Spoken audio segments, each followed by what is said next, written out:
I think that the qualities that define emo are based on, I mean, there's two strains. If you're looking at youth culture, it's going to come from kids who are identifying with fashion and with music. But if you're looking at something that deals more with college students, it will deal much more with a philosophical and aesthetic way of thinking. So you have the kids who are looking at the ideas of contemporary rock star image. Think of David Bowie in the early 70s and what that look would be now. And then you have the college kids who are actually identifying with the philosophy that's behind the music and trying to structure that into an aesthetic so that when people see them, their identity is formed based on that. The question of popularity and longevity is also interesting when looking at emo, because where could we situate it? And we probably would situate its origins in an intersection between mod and glam rock between 66 and 68. Once Bowie created this glam rock image, that image merged into punk, which then became alternative and Britpop. And emo sees its roots coming out of that era from the early 80s. Its actual starting point is 1985, and the Rites of Spring is the first emo band, and it was a movement away from political punk to emotional punk.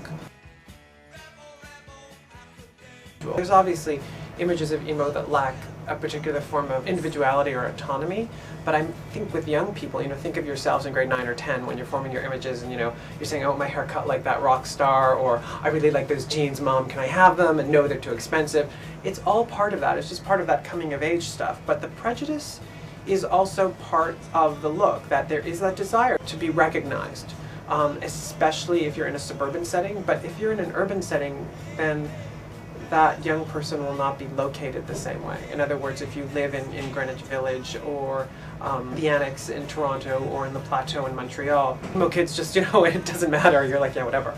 Music plays the factor of the foreground, and many emo kids pride themselves on understanding music history, especially rock history, and a very particular kind of rock history where the identification of their own music is based on that history from the mods, from Bowie's intersection into mod music and the creation of glam rock, right through the progression I had cited earlier. So for them, music is important, and they would pride themselves on saying, oh, this person knows nothing of the old Stones.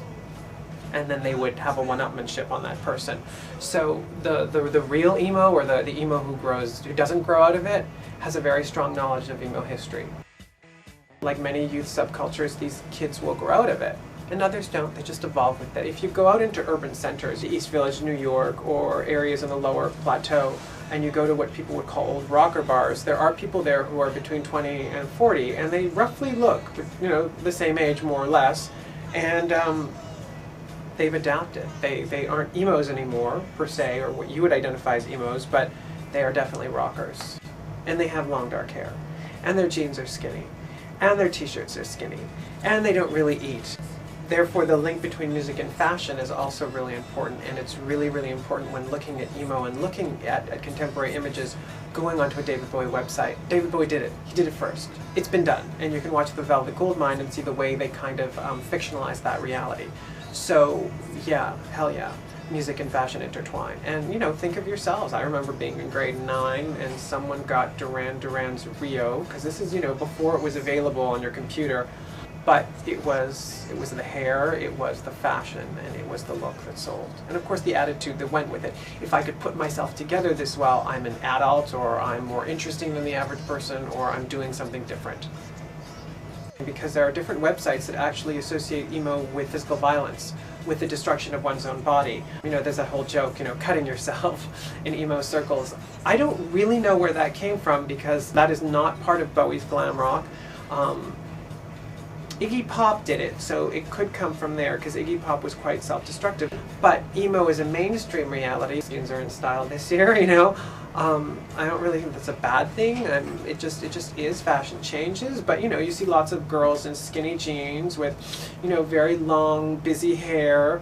That's not emo. Or they're wearing colors that aren't emo, or they're wearing designer labels. So not emo. So there is a certain mainstream with it. I don't see that as a bad thing, why the hell not? Emo really took off again within youth culture as a way to bring down the sizes, to make a color range that works together, to create a look for kids who aren't mainstream and don't want to be mainstream, or kids who identify. Emo girls very often carry a very strong mod look. And it's funny, where the emo boys are critiqued, the emo girl often looks exceptionally classy.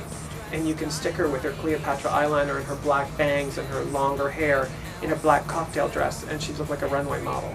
But the emo boy, until he hits the end part of his puberty where he's able to masculine, stays in a kind of sea of androgyny that is often subjected to different forms of social recourse,